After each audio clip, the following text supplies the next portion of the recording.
Y sí, muchas gracias. Estamos de regreso ya de nuestro break y en este segundo bloque que hemos denominado Reforma Clave, lo que queremos es conocer en detalles la primera de una de las reformas más importantes y estructurales del gobierno de Gabriel Boric, la reforma tributaria, que es clave para el país, pero también es muy clave entenderla bien para las empresas de cualquier tamaño. Y es por eso que hoy día queremos analizar un poco más y entender de la voz del ministro de Hacienda, Mario Marcel, qué pasó con todo este proceso que parte en abril con los diálogos sociales y que ha tenido una ruta bien interesante que llega finalmente a este contenido, a la presentación de este nuevo proyecto. Saludamos y le damos un aplauso al ministro Mario Marcel. Adelante, por favor.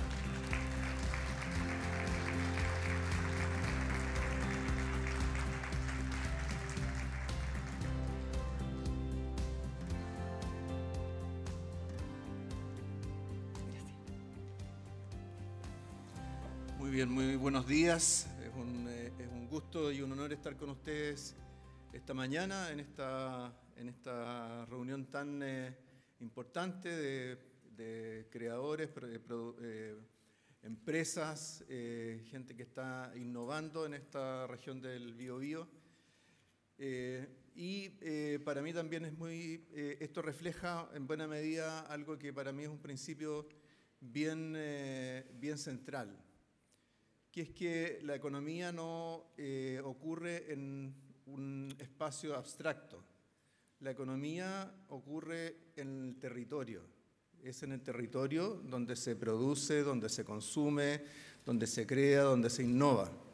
Por lo tanto, cuando nosotros que desde Santiago, ¿cierto?, trabajamos siempre con cifras agregadas, estadísticas, a veces perdemos un poco esa perspectiva y es, ¿cierto?, yendo a ese territorio, conversando con quienes desde ahí están haciendo la economía, de donde uno realmente entiende cómo funcionan las cosas. Así que, bueno, muchas gracias por invitarme y tener esa posibilidad.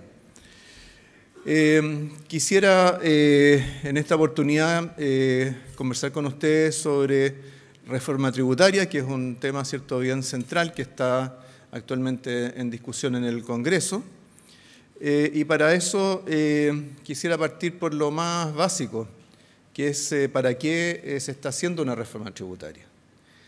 Cuando las reformas tributarias se discuten, uno rápidamente pasa a la discusión de los impuestos, qué es lo que se está modificando, las tasas, los efectos que puede tener, pero tenemos que acordarnos que una reforma tributaria representa una parte, ¿cierto?, afecta una parte de lo que es los recursos del sector público, que es la recaudación, los ingresos, pero por otra parte, ¿cierto?, es otra parte, el otro lado de esa moneda tiene que ver con el destino de esos recursos.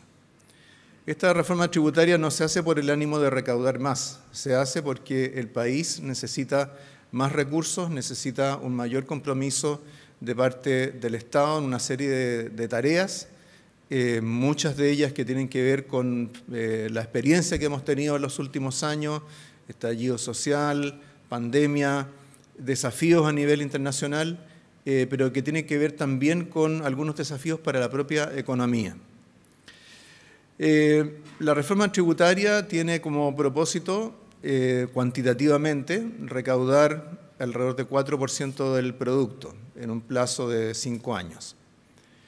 En ese plazo lo que queremos hacer es poder destinar esos recursos a ampliar derechos sociales, particularmente en el ámbito de la seguridad social, de las pensiones, de la salud, de los cuidados, recuperar el ritmo de expansión de recuperar nuestra infraestructura educacional. Y por otro lado también queremos que la reforma tributaria represente un impulso adicional al aporte que el Estado hace al desarrollo de la economía. Nuestra economía desde hace ya un buen tiempo ha ido reduciendo su ritmo de crecimiento. Si comparamos con en cuánto se estimaba el crecimiento tendencial hace 15 años atrás, se hablaba de 5,5% al año.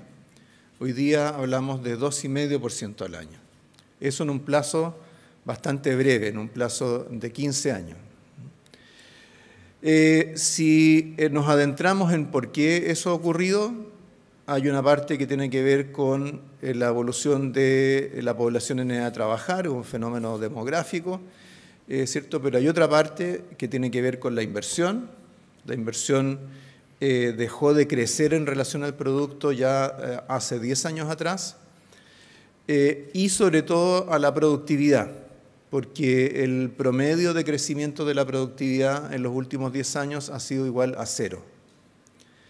En aquella época, cuando se hablaba de crecimiento tendencial de 5, 5,5%, en aquella época el crecimiento de la productividad era un aporte significativo. Se estimaba entre 2 y 2,5% por año. Por lo tanto, hay más de la mitad de la caída en el crecimiento tendencial de la economía se debe a este estancamiento de la productividad en el país. Por eso, cuando tenemos discusiones sobre cambios que están ocurriendo en Chile, cuando discutimos sobre reforma tributaria, sobre reforma previsional, sobre la nueva Constitución, tenemos que preguntarnos cómo podemos también acompañar o integrar dentro de ese proceso un cambio en la dinámica de nuestra economía. Creo que si uno considera que durante estos últimos 10 años la productividad ha crecido 0 y el crecimiento tendencial se ha reducido en 2,5 puntos porcentuales al año, creo que podemos concluir de eso que mantener todo tal como está probablemente no nos va a permitir crecer a un ritmo muy superior a ese, no nos va a permitir levantar la productividad en el país. Por lo tanto, hay algo adicional que tenemos que hacer. Nosotros como Estado nos tenemos que preguntar qué es lo que el Estado puede hacer. Y en esto, ¿cierto? Como Estado tenemos que pensar que tenemos que tener la capacidad para identificar cómo están cambiando las ventajas comparativas de Chile. Tradicionalmente, ¿cierto? Acostumbramos mirarnos como una economía que tenía una serie de ventajas en materia de recursos naturales, particularmente, ¿cierto?, en la minería, pero que al mismo tiempo era dependiente de las importaciones de hidrocarburos para la generación de energía.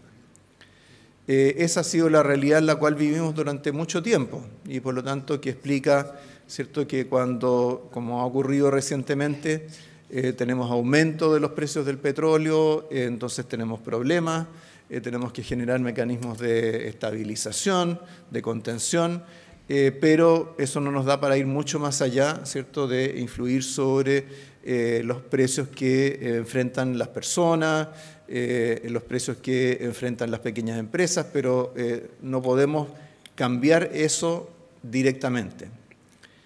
Pero resulta que hoy día, y particularmente desde hace unos 8 años atrás, Chile se ha propuesto cambiar su matriz energética y en el camino ha descubierto que tiene unas ventajas comparativas que son muy superiores a las de muchos otros países del mundo. Y hoy día, por ejemplo, nos podemos plantear el desafío del hidrógeno verde y, en el fondo, pasar de ser una economía dependiente de la importación de hidrocarburos, de combustibles fósiles, a ser una economía que sea autosustentable en términos de generación de energía limpia e incluso ser exportadores de esa energía limpia. Eso para Chile es un gigantesco cambio, pero tienen que estar las políticas públicas necesarias para poder apoyarlo. Entonces, en esta reforma tributaria estamos también apuntando en esa dirección. Parte de la recaudación del royalty minero, parte de la recaudación de los impuestos correctivos van a ir a innovación, ciencia, tecnología, también parte de lo que sea la mayor recaudación por reducción de la evasión y la elusión, y además nos vamos a hacer cargo de otro desafío que tenemos como país, que es en buena medida por qué estamos acá, que es el desafío de la descentralización. Chile es un país extraordinariamente centralizado, extraordinariamente centralista.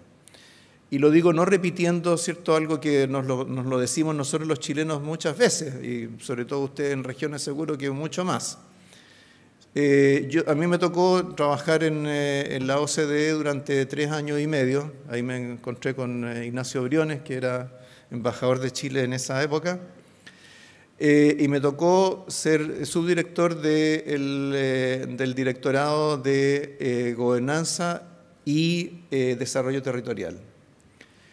Estando en esa tarea, me tocó organizar y liderar misiones que vinieron a Chile a trabajar en temas de desarrollo territorial, que hicieron el informe sobre desarrollo urbano, el informe sobre desarrollo rural, el informe sobre el desarrollo de la ciudad de Antofagasta.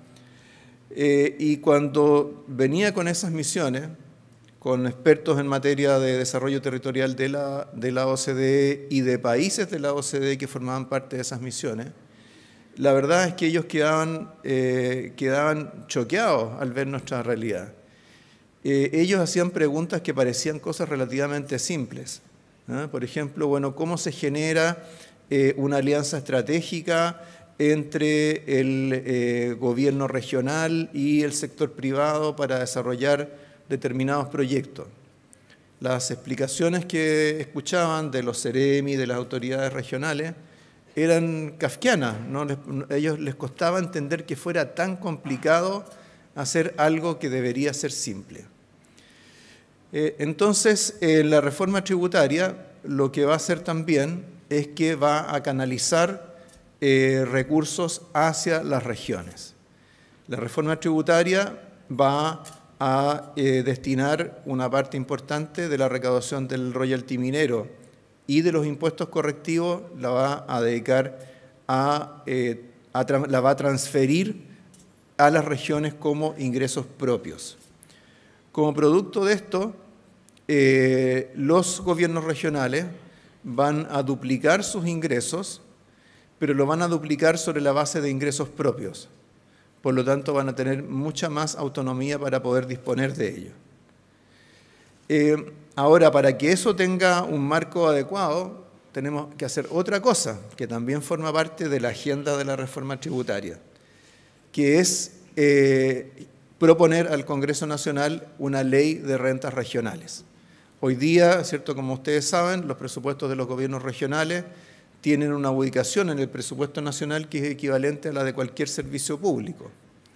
Eso, por supuesto, no es muy consistente con tener gobernadores elegidos por la ciudadanía, ¿cierto? No es muy compatible, ¿cierto?, con el compromiso de la descentralización. Entonces, vamos a proponer una ley de rentas regionales que regule, ¿cierto?, la estructura de los presupuestos regionales, que genere los espacios de flexibilidad para la administración de los recursos, que le va a dar autonomía financiera a los gobiernos regionales, en el equivalente, ¿cierto?, a lo que es la ley de rentas municipales. Entonces, como pueden ver, nuestra agenda en materia de reforma tributaria va bastante más allá, ¿cierto?, de la discusión sobre cuál es el porcentaje de la tasa a tal o cual impuesto. Es una agenda que es mucho más ambiciosa, que tiene que ver con lo que queremos lograr como país en materia de desarrollo social y tiene que ver con lo que queremos lograr en materia de diversificación productiva y de descentralización. Para eso es la reforma tributaria. No es simplemente un mecanismo para recaudar de quienes tienen más recursos. Ahora, para preparar la reforma tributaria, por supuesto, hubo todo un trabajo que se expresó en el programa de gobierno del presidente Boric y que después se simplificó en el acuerdo de implementación programática que se suscribió entre la primera y la segunda vuelta presidencial, que por lo demás creo que es importante destacarlo porque hasta hace algunos años atrás, especialmente en América Latina, en nuestra región, pero también en Chile, se suponía que era una mala idea anunciar reformas tributarias en un programa electoral. Se suponía que era algo con lo cual se perdían votos. Ahora, perder votos a cambio de no ser honesto ante la ciudadanía, a lo mejor no era no era la mejor ecuación. Y el presidente Boric decidió, ¿cierto?, indicar desde un comienzo, ¿cierto?, que en su gobierno habría una reforma tributaria ambiciosa. Pero después de eso hemos trabajado de manera muy sistemática en términos de revisar experiencias de otros países, revisar la experiencia de reformas tributarias anteriores y, por sobre todo, hicimos un trabajo de consulta ciudadana. En ese trabajo recorrimos todo el país, estuvimos acá en la región del Biobío, estuvo la subsecretaria con los coordinadores tributarios, y ahí hicimos un trabajo en dos niveles. Primero, un diálogo con la ciudadanía, en términos de, para preguntar qué es lo que la ciudadanía esperaba de su sistema tributario. Ese fue un ejercicio muy provechoso porque además fue un diálogo en las dos direcciones, porque sirvió también para explicar cómo funciona nuestro sistema tributario. Hay muchas cosas con las cuales nosotros los economistas o quienes estamos en cargos de gobierno hablamos con mucha soltura cuando hablamos, ¿cierto?, qué sé yo, del global complementario, del impuesto de primera, segunda categoría, etcétera, pero ese no es un lenguaje que necesariamente conozca la ciudadanía. Pero además les preguntamos qué es lo que esperaban, qué es lo que para ellos era un buen sistema tributario. Y en el otro nivel tuvimos un diálogo técnico en el cual recibimos propuestas en materia específicamente relacionadas con la reforma tributaria. Entonces, con esos dos insumos fue que construimos esta reforma tributaria.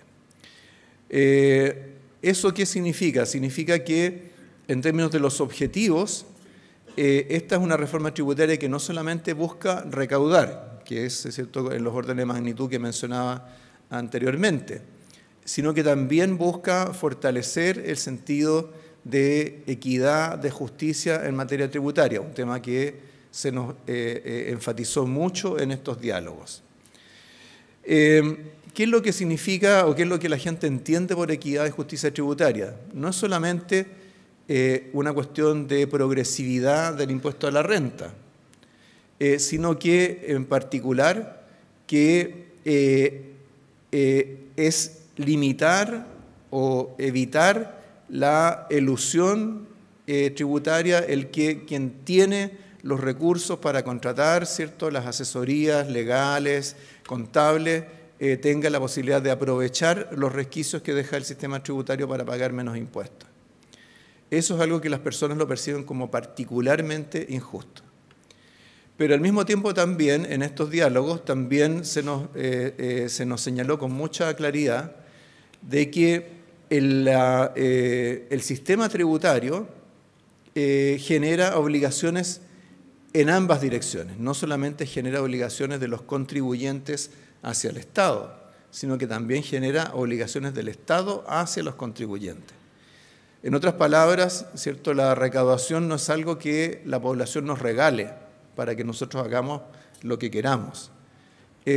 Son recursos de la propia ciudadanía que tenemos la obligación de usar con transparencia, con eficiencia y respondiendo también a las prioridades de la ciudadanía. Y por último, en esos diálogos también se nos señaló la importancia de tener un sistema tributario más eficiente, en el sentido de que el costo del cumplimiento tributario sea menor, que el tiempo, los recursos que tienen que dedicarse a llenar una declaración de impuestos sea menor, que las cosas sean más fáciles, que los contribuyentes tengan más apoyo en materia al momento de cumplir con sus obligaciones tributarias. Muchos de esos elementos los recogimos en la reforma, también recogimos ideas o planteamientos que se nos hicieron en materia mucho más específica del impuesto a la renta, de las fuentes de evasión, de elusión, etc. Pero con eso entonces lo que tenemos es una reforma que, junto con plantearse aumentar la recaudación para los propósitos que he mencionado, también se propone generar un sistema tributario más justo, más progresivo, que al mismo tiempo tenga o genere más compromiso de parte del Estado de usar bien los recursos y que también le facilite las cosas a los contribuyentes. ¿En qué se refleja todo eso? En la reforma tributaria, que se ha propuesto. Y aquí ya voy a usar esta presentación, pero me voy a saltar aquí hartas láminas. Perdón.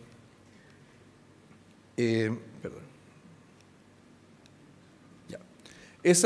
Entonces, este gráfico resume todo lo que acabo de decir. O sea, aquí tenemos la estructura de la reforma, donde esta está enmarcada en objetivos como los que acabo de mencionar y contiene estos 4 elementos.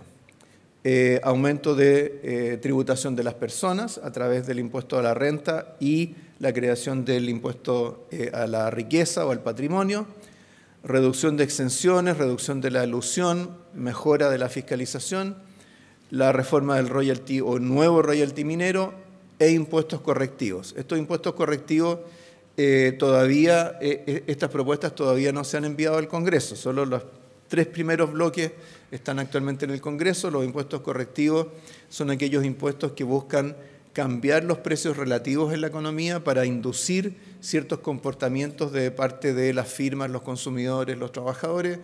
Entre ellos están los impuestos a los combustibles, a las emisiones de carbono, al cigarrillo, etcétera. Pero donde la visión nuestra respecto de esto y con la cual vamos a estar trabajando es que si lo que uno busca es inducir cambios de comportamiento, los impuestos correctivos deben tener signos positivos y negativos. O sea, pueden ser impuestos y también subsidios. O sea, tiene más fuerza si uno encarece el consumo de algo que es nocivo para la salud y al mismo tiempo hace más barato el consumo de alimentos que contribuyen a la salud de las personas. Eso lo vamos a presentar durante el último trimestre de este año. En la siguiente línea está el destino de los recursos, derechos sociales, en todo lo que son la recaudación por tributación a las personas, desarrollo productivo, apoyo a las pymes, investigación, desarrollo, innovación, con los recursos provenientes de la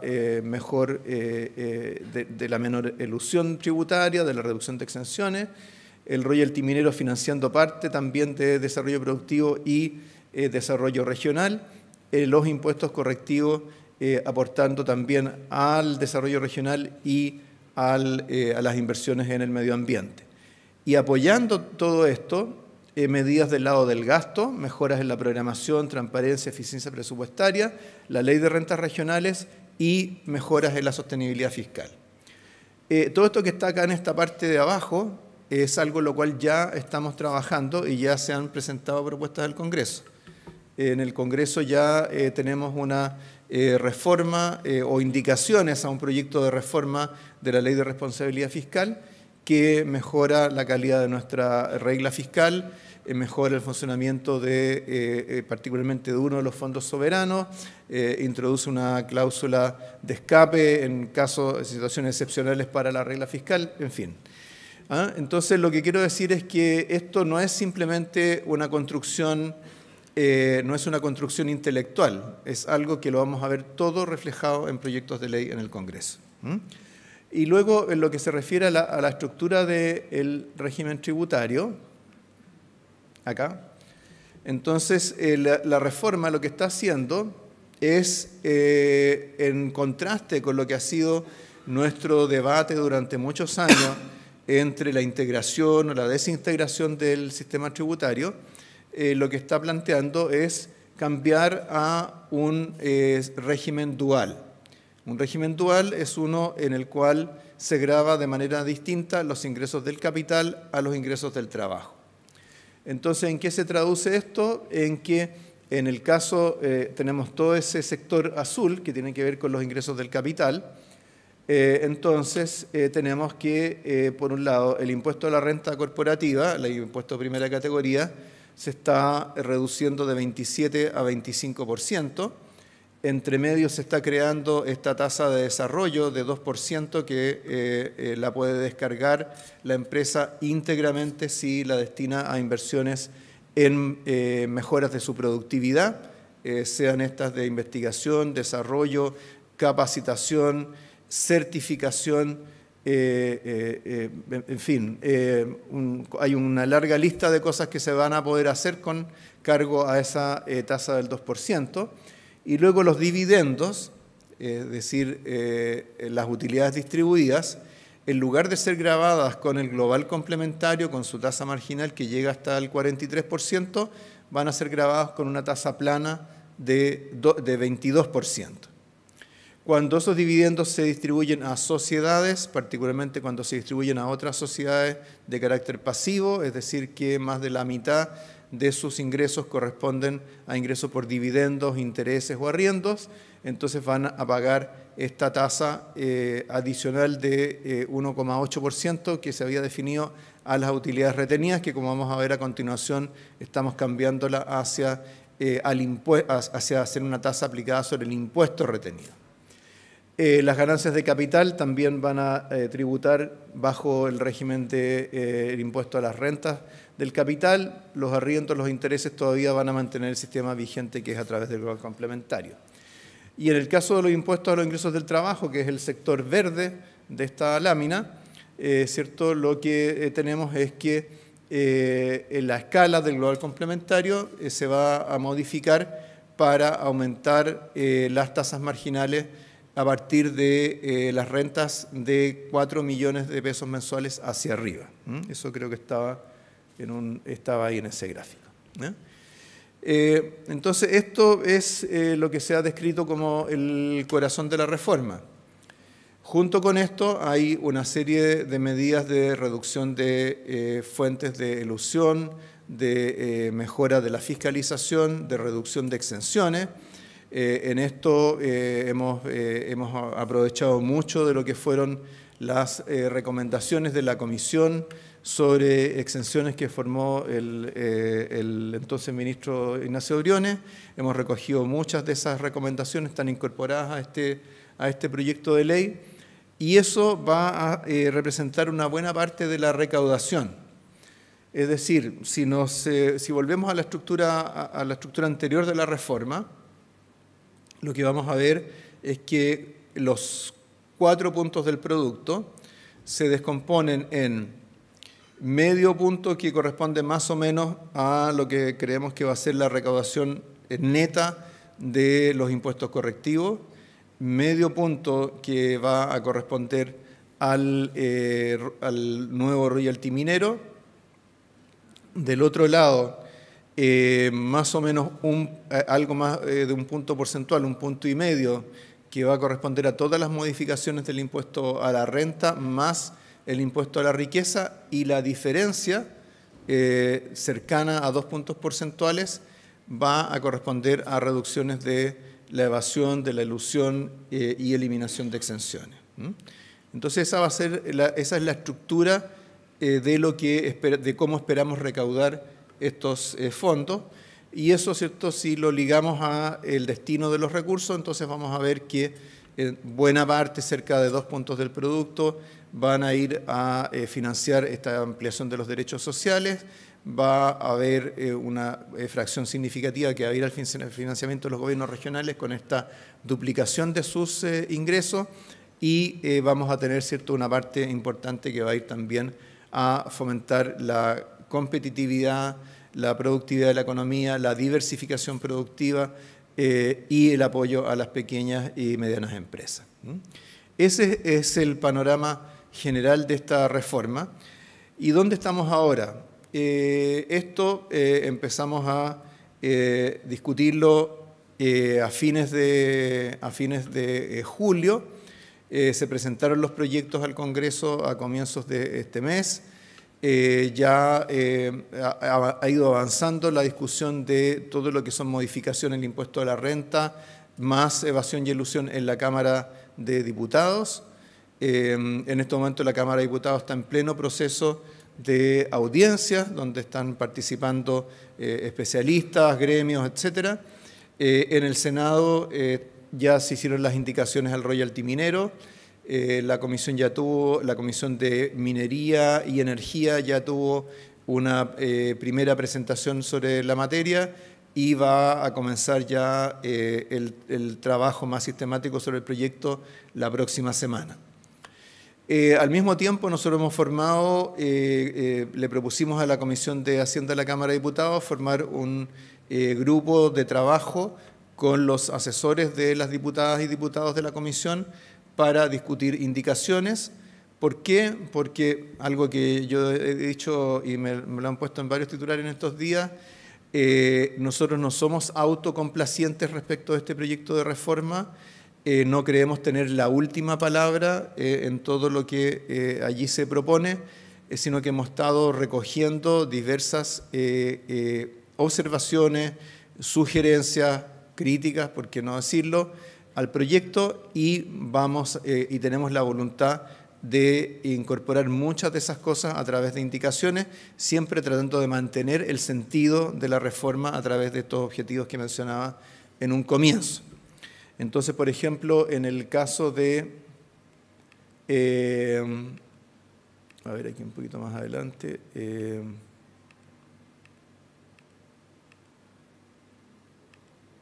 no, creo que, bueno, ahí están las cifras que mencioné antes, pero bueno, en todo caso, en el caso de lo que es reforma del impuesto a la renta, ya hemos adelantado al menos 4 cosas que vamos a incorporar en el proyecto. Una de ellas es el cambiar la base de este impuesto a la retención en las empresas, en las sociedades de carácter pasivo. Vamos a cambiar la base de ese impuesto al 22% de las utilidades retenidas, es decir, al componente de impuestos. O sea, pasar a recoger más directamente la idea original que inspira esta medida, que viene de la época de la reforma tributaria anterior, del 2014, cuando el exministro Andrés Velasco planteó, es cierto, que respecto de los impuestos retenidos, lo que debería hacer el Estado, en aquella época él lo refería al FUT, pero lo que debería hacer el Estado es cobrar el costo financiero de la postergación del pago de esos impuestos. Entonces, al aplicar una tasa sobre los impuestos retenidos, vamos a estar reflejando esa lógica. Entonces, ese va a ser un primer cambio que vamos a hacer. En segundo lugar, en materia de inversión, vamos a incorporar mecanismos de depreciación instantánea o de depreciación más acelerada para incentivar las inversiones. Eso lo vamos a aplicar por un periodo limitado de tiempo, porque en el caso de la inversión, ¿cierto?, lo importante no solamente que una inversión sea rentable, sino que se materialice. Y una inversión, el problema que uno siempre tiene es que las inversiones siempre se pueden postergar, o en muchos casos se pueden postergar, por lo tanto vamos a generar una ventana en la cual se va a poder aplicar esta depreciación instantánea o depreciación acelerada. Vamos a introducir un fondo de créditos tributarios que se van a entregar a empresas por proyectos de inversión que tengan un efecto multiplicador particularmente significativo.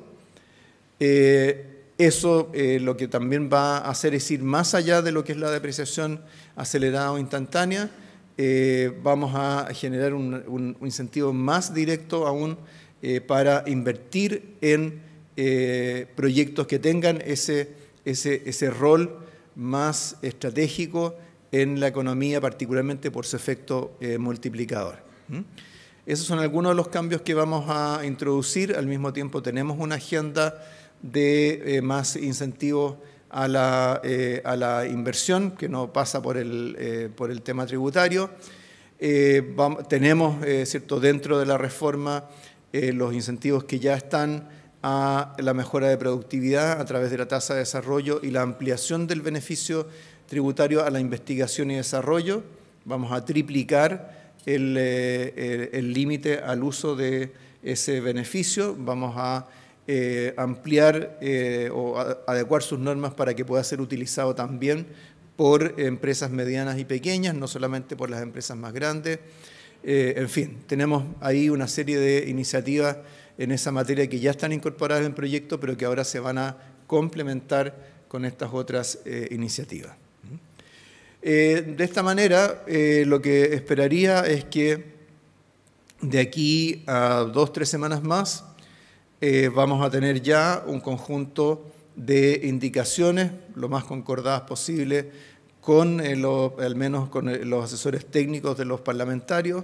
Al mismo tiempo también estamos teniendo conversaciones con las organizaciones de las pequeñas empresas, con el Consejo Minero, con la Confederación de la Producción y el Comercio, y sobre esa base vamos a tener dentro de 2 o 3 semanas más un proyecto, por así decirlo, fortalecido, reforzado, que incorpore mucho del diálogo que ha habido en torno a la reforma y que siga respondiendo a los objetivos que le hemos fijado, que entendemos que son objetivos no solamente para el gobierno, sino que lo son para el país en su conjunto.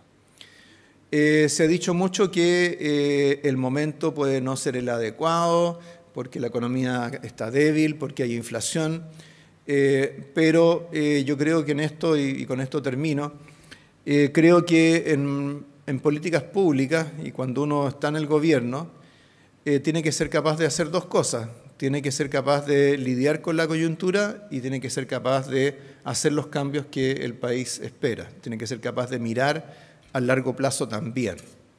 Un gobierno que se dedica solo a resolver problemas coyunturales probablemente no va a lograr mover la aguja del país. Va a poder parchar una cosa aquí, otra allá, aliviar un problema, pero ¿cierto? El país necesita un sentido de dirección. Un gobierno que se dedica solo a las reformas estructurales probablemente, ¿cierto? Va a tropezar en dificultades con mucha facilidad. Tenemos que ser capaces de hacer las 2 cosas. Esta reforma la estamos discutiendo hoy día, no porque se vaya a aplicar hoy día, no porque se vaya a aplicar en el 2022. Esta es una reforma que va a empezar a generar recaudación más significativa recién en el 2024 y que solo va a alcanzar las metas de recaudación en régimen a partir del año 2026. Por eso hablamos, ¿cierto?, de una reforma que tiene un horizonte de 5 años. Si nosotros esperáramos a que pasara la tormenta, bueno, en primer lugar estoy seguro que más de alguien se le ocurriría alguna otra buena razón para postergar un poco más, pero lo más probable que ocurriría es que, ¿cierto?, si esperáramos, no sé, el próximo año, fines del próximo año, lo que fuera, bueno, lo que nos ocurriría es que tendríamos una reforma que no alcanzaría a rendir sus frutos dentro de la actual administración. Entonces, bueno, tenemos que ser capaces de hacer estas 2 cosas, lidiar con la coyuntura.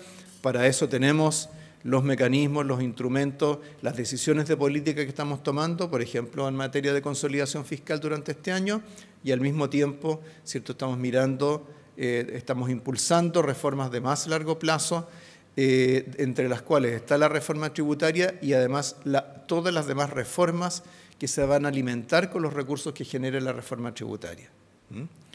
Entre ellos la ampliación de la pensión garantizada universal, la reducción de las listas de espera en la salud, la estructuración de un sistema de cuidado, en fin. Todo eso son también reformas importantes, reformas de más largo plazo, pero que necesitan recursos para poder materializarse y para poder implementarse de manera estable en el tiempo.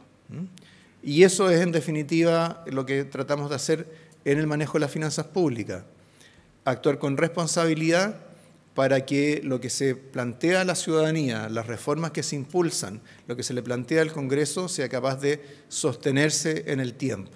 Eso es algo que no es fácil de lograr. América Latina está llena de experiencias de ilusiones que se le crearon a la ciudadanía y que después el Estado, respecto a las cuales el Estado no pudo cumplir.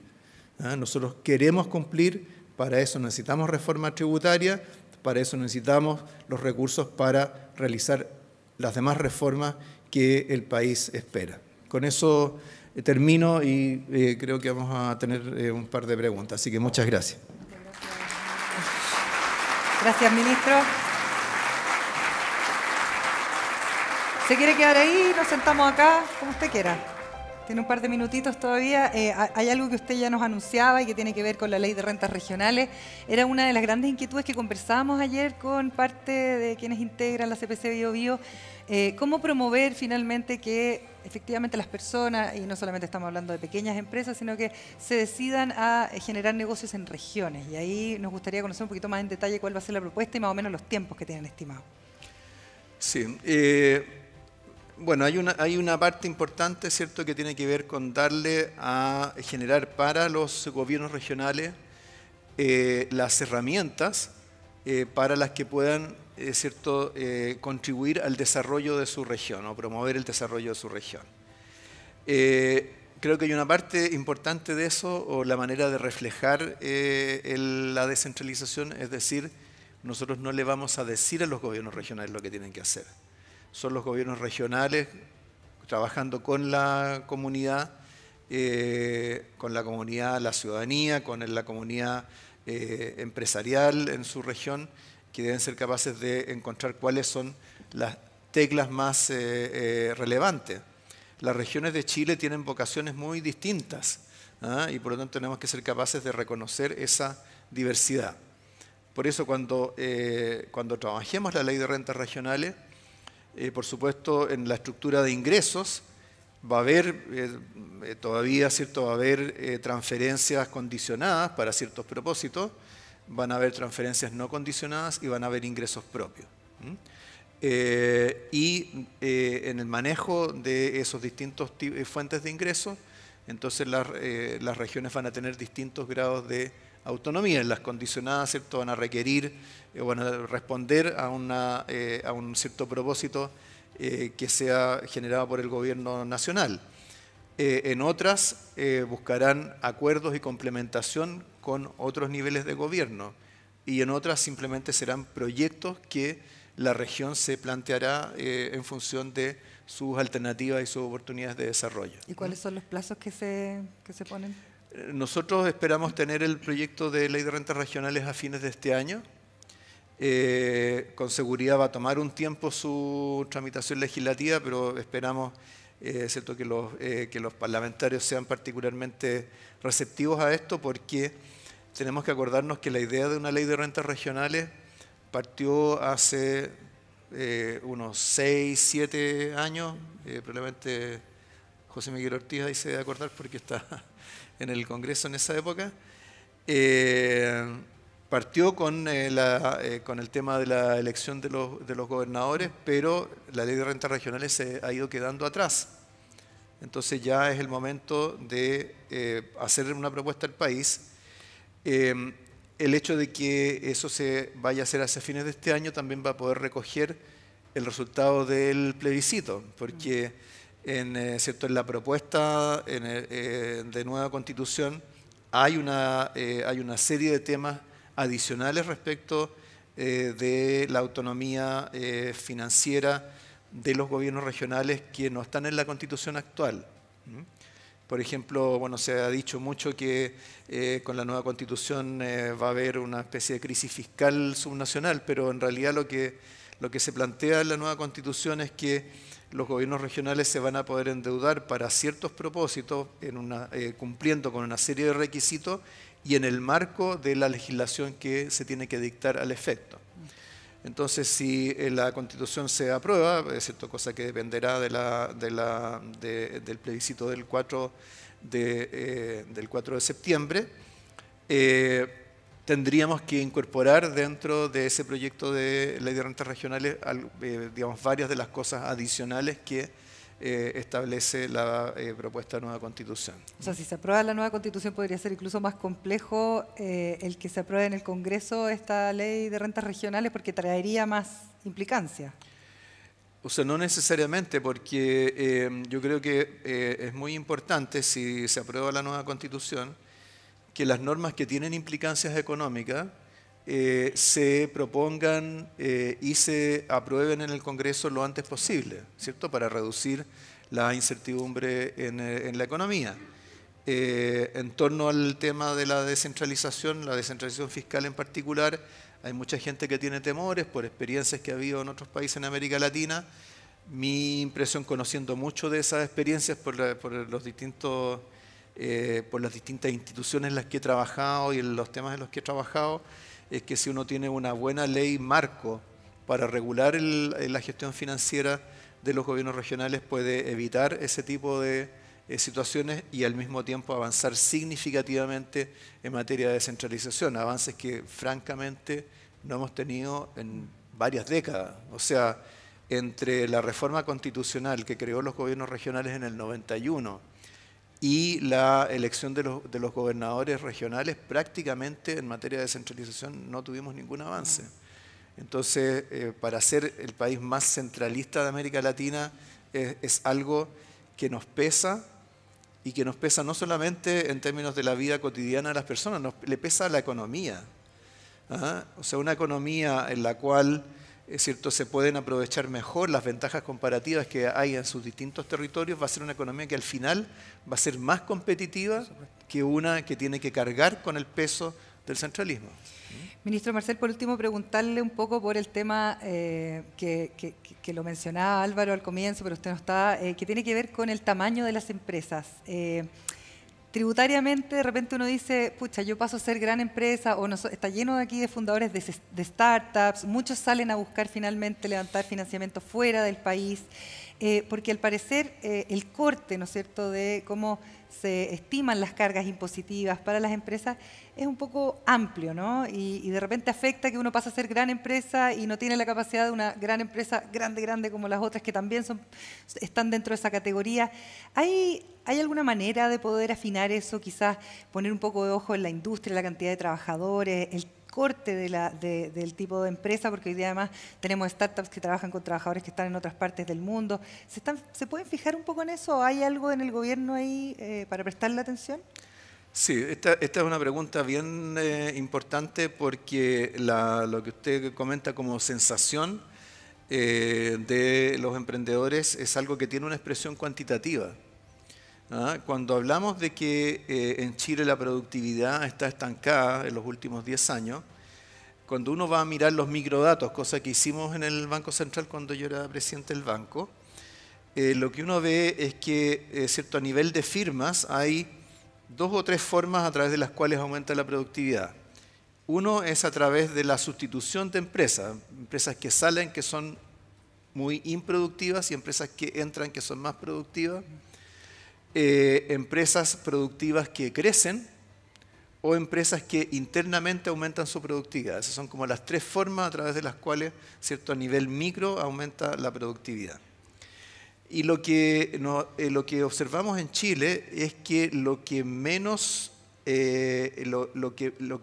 dinamismo tiene es el crecimiento de las empresas más productivas.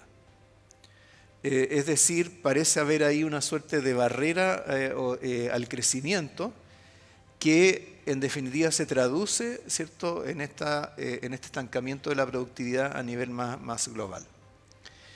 ¿Por qué eso ocurre? Bueno, hay 2 o 3 hipótesis posibles.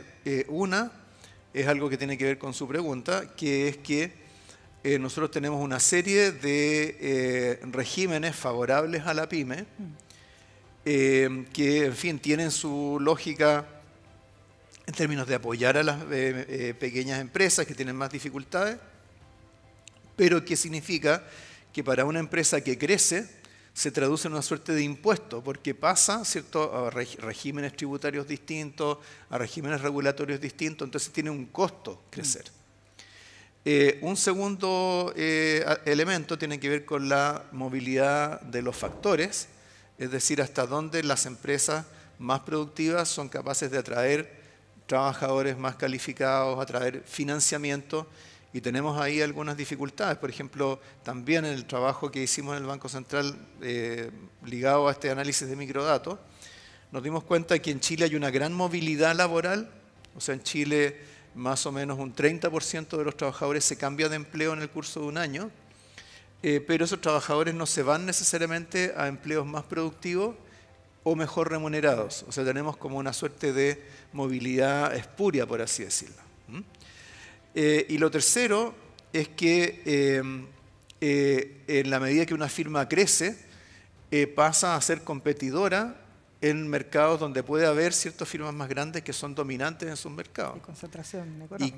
Y por lo tanto que le van a poner barreras a la entrada. Entonces, por ejemplo, es muy común que tengamos startups que son exitosas, que tienen posibilidades de crecimiento, pero en lugar de crecer y competir, son adquiridas por empresas más grandes existentes. Entonces, creo que tenemos que mirar esos tres temas. Ahora, ¿cómo del lado tributario podemos contribuir a ello? Bueno, en la propia reforma tenemos una norma que va a permitir que las empresas que dejan el régimen tributario PYME por el hecho de crecer, por el hecho de sobrepasar estos límites de venta, puedan todavía mantener o ir ajustando su régimen tributario de manera más gradual. Esa es una norma que está considerada ahí. Están los incentivos adicionales a la productividad que pueden, ¿cierto?, ayudar, empujar desde otro lado, ¿cierto?, a que se hagan las inversiones productivas, que le den un empujón, un impulso, ¿cierto?, para crecer. Así que tenemos varias cosas que nos pueden ayudar en ese sentido, y si podemos identificar algunas más e incorporarlas, por supuesto que lo vamos a hacer. Está abierto entonces, ministro, para recibir sugerencias. Le quiero pedir un aplauso al ministro de Hacienda, Mario Marcel. Muchas gracias por conversar con nosotros. Que esté muy bien, ministro. Muchas gracias. Oye, le agradecemos especialmente al ministro de Hacienda porque